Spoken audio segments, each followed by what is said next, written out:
Okay, update sa ating buhok mga kabisdak. Nabanlawan ko na siya. Nalagay ko na lahat ng steps. May 3 steps naman tayo. Yung ating protein. 그걸 만들면 원래 니나 뷰티인데 왜 그걸 또 왜 뭘 노란 뷰티? Uy, kuya!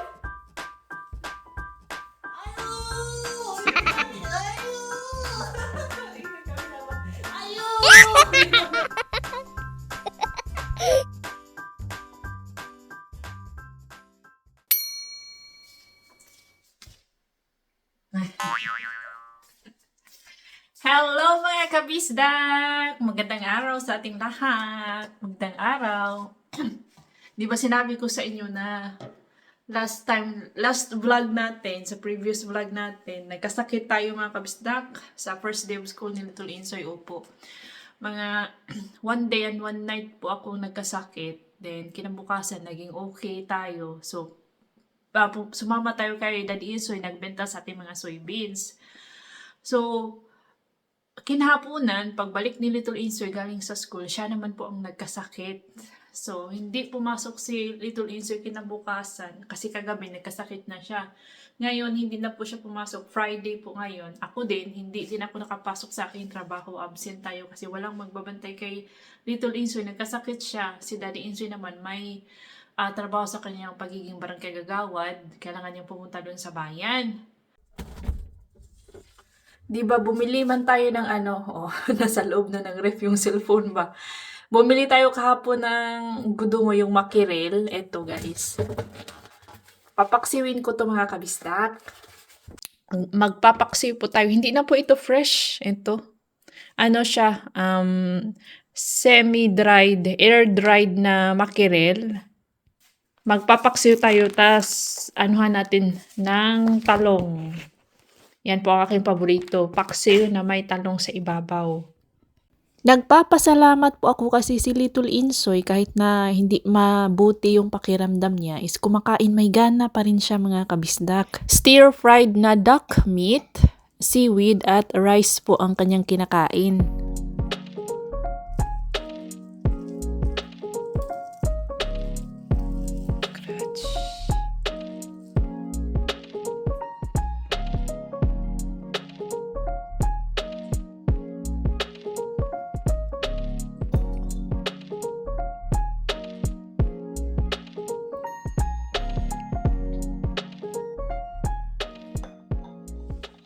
At isa pang good news, tuwing may sakit yung batang yan, ay hindi po siya iyakin. Natutulog lang, matamlay, natutulog. Gusto niyang lagi akong nakikita, laging katabi niya. Hindi po siya masyado kay Daddy Insoy. Ako lang ang hinahanap. At ang pinaka-the best is hindi po siya mahirap pa inumin ng gamot. Bago po tayo magpaksiw ay sa wakas magagamit na natin to kasi wedding na ni Kim Hira bukas. Gagamitin na po natin to.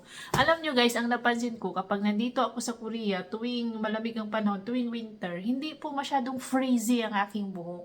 'Di ba? Kahit wala akong suklay ngayon, no?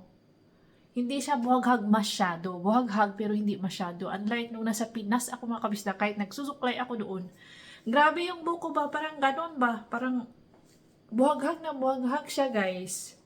Lalo na siguro kung hindi ako nakapagsuklay. Pero dito, siya, bagsak siya. Although merong freeze pa rin. Pero hindi siya gaano. Ito try na natin to mga kabisda kasi magwa 1 year na ito sa akin. Ito yung pinakita ko sa inyo last time. So madali lang siya. Meron po siya sa isang box. Nabili ko to online. Hindi ito kamahalan, affordable. Affordable lang po. Ito siya, meron po siyang, ito po. Pakita ko sa inyo lahat. May instructions dito. Meron tayong plastic gloves. Meron tayong brush at suklay. Meron po tayong treatment pack hair mist. Ito yung panghuli. Itong treatment. Ang sabi dyan is, number 1, mag-shampoo muna.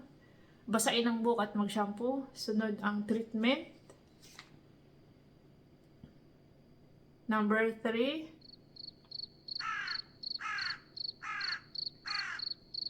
Hindi ko naiintindihan. Ang luluto na lang muna siguro ako ng ating isda, yung ating paksiw. Mamaya na, pag naluto na yato ang ating isda, saka tayo sa ating buhok. Nag-snow pa kagabi guys, pero natunaw siya this morning kasi hindi masyadong malamig.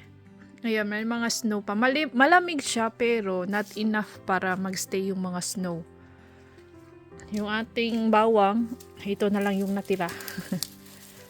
Wala tayong sibuyas mga kabisdak. Yung bawang natin nag-shrink sila kasi sobrang lamig. Last February and January. Yung iba wala na ngang guys. Wala nang laman. Nag-frozen ito ba? Nag-frozen. Yung ganyan ang itsura nila pag nag-frozen. Ganyan Alas 2 pa ng ngayon hapon mga kabisdak, pero walang araw kasi makulimlim. 3 lang po yung laman sa isang guys. May kamahalan to kasi kapag winter. Tuwing winter, mahal po talaga ang mga gulay tuwing winter ay mahal. Mahal na mahal na mahal.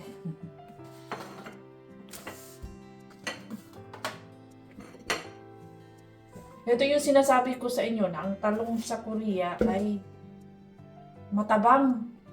Matabang po ang kanilang talong at maraming tubig. Hindi siya masarap. Kaya nagdala po ako ng seeds ng mga Pinoy na talong. Yung ating mga makirel ay hugasan din natin. 2 lang po ito sa isang pack. Prituhin ko na lang kaya itong isa. Prituhin ko na lang itong isa mga kabisdak mo. In case gusto nila diin ko, prituhin ko na lang siya.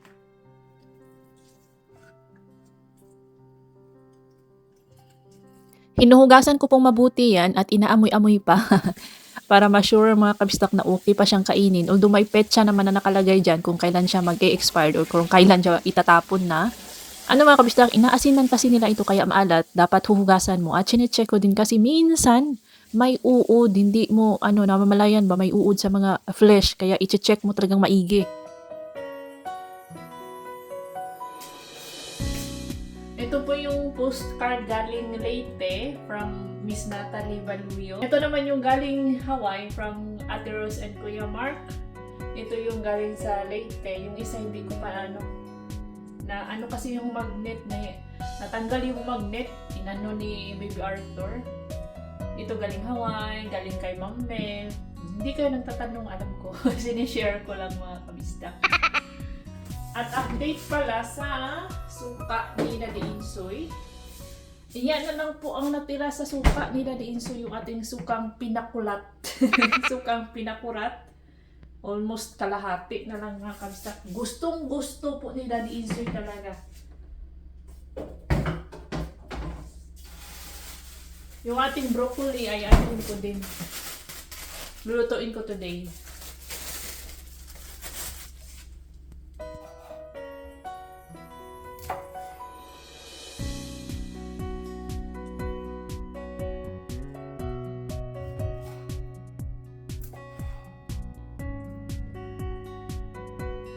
Siyempre, para mas masarap, dito natin lulutuin sa ating mahiwagang pot.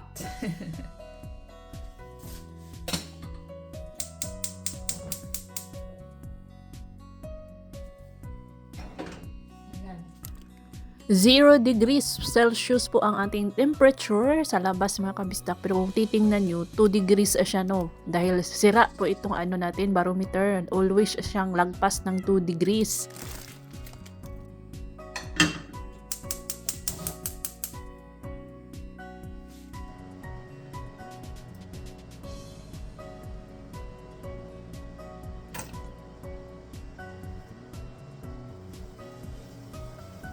Ang isang buong mackerel ay ipapaksiw ko, tas yung isa naman is ipiprito ko mga kabisdak.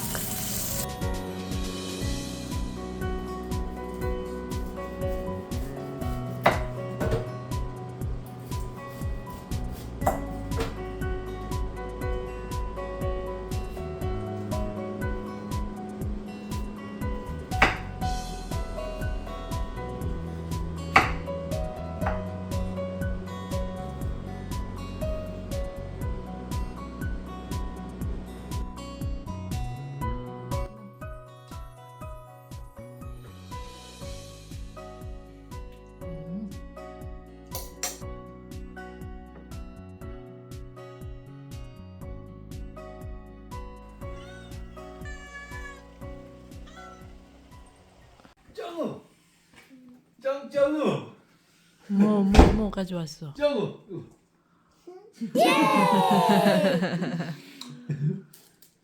자, 요 약도 먹어. 박시원데. 박새우 했어? half 박새우, half fried. Hira. Ito po ay for Hira's wedding bukas mga kabisdak. After kumain ay gusto magpahinga ni Little Insoy mga kabisdak. Parang nilalamig yata siya o kasi nagkumot siya ng bongga. Tapos nagpabili na din ako ng gamot kay Daddy Insoy kanina nung nasa bayan pa siya. I look pretty today, Anya.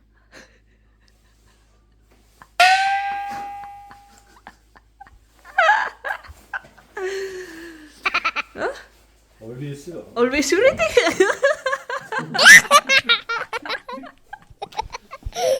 저기 뭐야? 투마로 10:30다. 알았어. Ang pinya ni Little Insoy, ang ating sukang pinakurat, sausawan para sa ating fried mackerel, ang ating paksiw na paksiw na putla. Lalagyan pa natin ng sukang pinakurat. Meron po tayong rice, ang ating broccoli, may sausawan sa ating broccoli, at meron tayong takoyaki. Maraming salamat to Sis Jonah. Siya po ang nagbigay ng ating takoyaki. Thank you, Sis Jonah. And maraming salamat din sa Pringles. Yung maliit na Pringles, mga kabisdak. Bili ko to 2 days ago. May binigay si Sis Jonah para kay Little Insoy. Pringles and takoyaki. And then, mga kabisdak, ito na, kain na tayo. Ako lang kasi si Little Insoy, hindi pa niya feel kumain ulit. And si Daddy Insoy naman, nasa office. Duty po niya sa pagiging fire volunteer. So, ako lang po ang kakain. Kain mga kabisdak. Ang sarap na ito. Ito ba guys, miss na miss ko.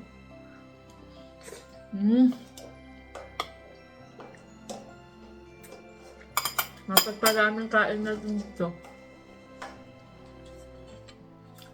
Papadalhan ko papadala ako kay Dudong Saldi at Lungkoy ng 3 bottles ng pinakurat kasi love na love ni Daddy Insoy, guys. May samjang po tayo dito. Sausawan sa ating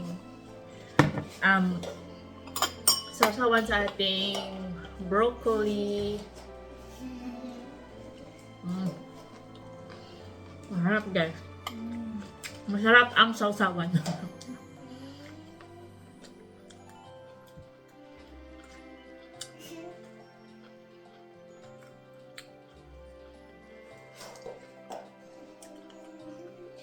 Mamaya ko na yan tikman. I'm sorry pero kailangan ko pong magkamay para sa ating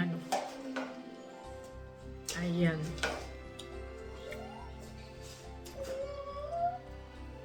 Pero parang may kulang kasi hindi nakataas ang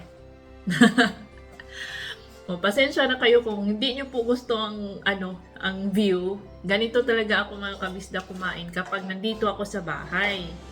Uulitin ko kapag nandito sa bahay, kapag kami lang. Pero kapag may bisita kami, hindi po ako relax kasi ako guys at parang wala lang, komportable po ako na ganito kumain. Which is common nga sa ating mga Pilipino. Hindi ko sinabing lahat ng mga Pinoy ganito kumain. Common lang para sa amin, lalo na sa amin taga-probinsya. Sa mga nagko-comment na hindi maganda tingnan, pasensya na po kayo. Talagang ganito po si Bisdak, si Ajuma kumain. Bukas, makikita nyo, hindi ako kumakain ng ganito bukas sa kasal ni Hira. At nakakamay kasi mas gusto ko mga kabisdak. Ako lang po to. Kapag hindi kayo ganito kumain, okay. Pasensya na kung hindi maganda tingnan, pero this is me talaga. At masaya ako sa ganitong forma. Sarap. Ang sarap ng sukang to. Sukang pinakurat guys. Masarap. Sarap.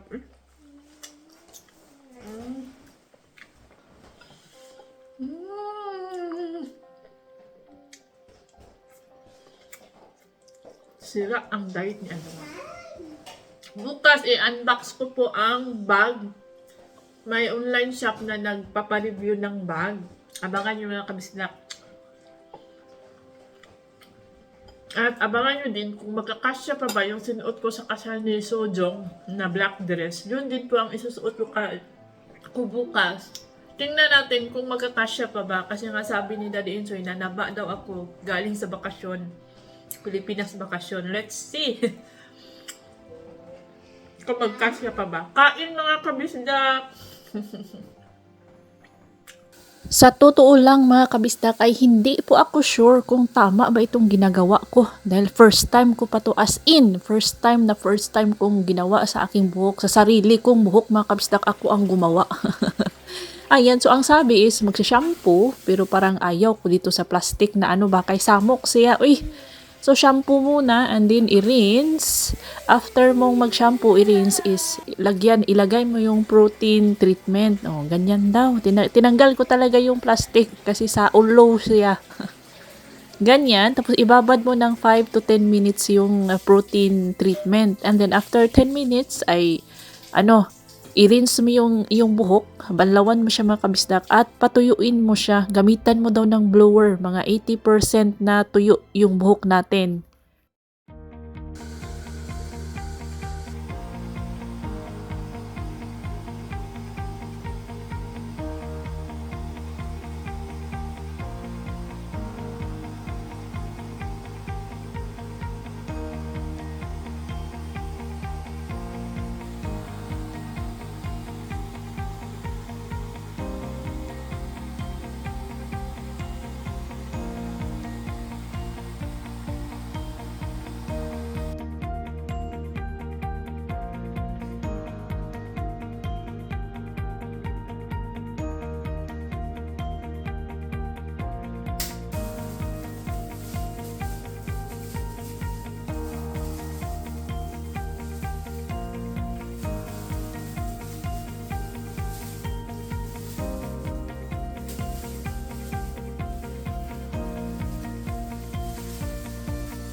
정정우!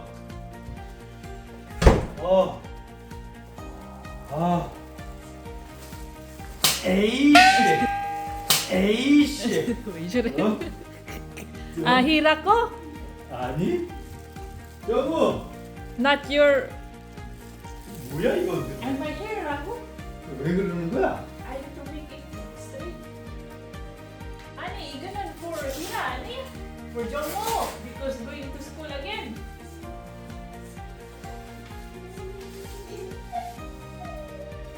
Uy, kuya? 아유, 우리 고양이, 아유, 아유, 우리 고양이, 정우! 아유, 사랑해. 정우! Yung 마샤키야. sarili niya, kuya? Allowance?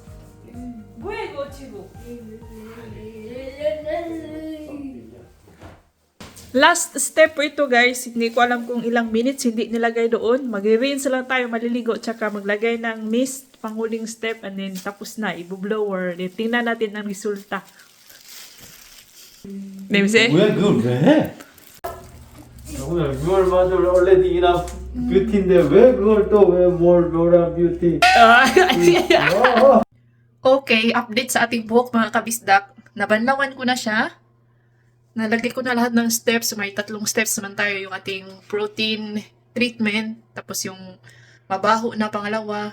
Yung chemical na talaga. Pangatlo is yung hair mist. Wala pong nangyari. The same pa rin guys.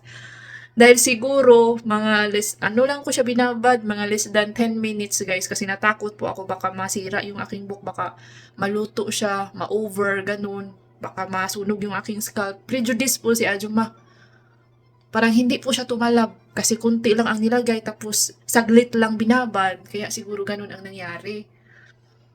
Sasalo na ako mga kapisa kasi natatakot talaga ako. Experience ko lang yun. Experiment ko lang yun, pero hindi tinodo na experiment kasi Hindi ko po i-risk ang aking buhok kapag hindi ako sigurado. Matapang pala yun. Akala ko kasi mild lang, hindi matapang, ganun. Matapang man siya mga kabisdak. Yung amoy niya, amoy talaga yung pinariban sa Pilipinas na riban, guys, yung mga home service. Pati sa salon, ganito din. Natakot ako baka hindi tama yung aking ginawa. Kasi ang plano, guys, di ba, si Hira man yun. Si Hira kasi is hairdresser siya, hairstylist din. Siya yung ipapagawa ko kay Hira. Yun ang original na plan. Tapos na-cancel kasi na hangover. Ang next plan ko is si Ate Ribilin. Na-cancel din kasi may lakad kami ni Uma. So, ngayon, ako na. Nag-try lang ako. So, natakot ako mga kabistak. So, hindi ko na lang tinuto. And that's all for today's video, guys. If you enjoyed this vlog, please like, comment, share, hype, and subscribe. See you on our next video. Ingat lahat!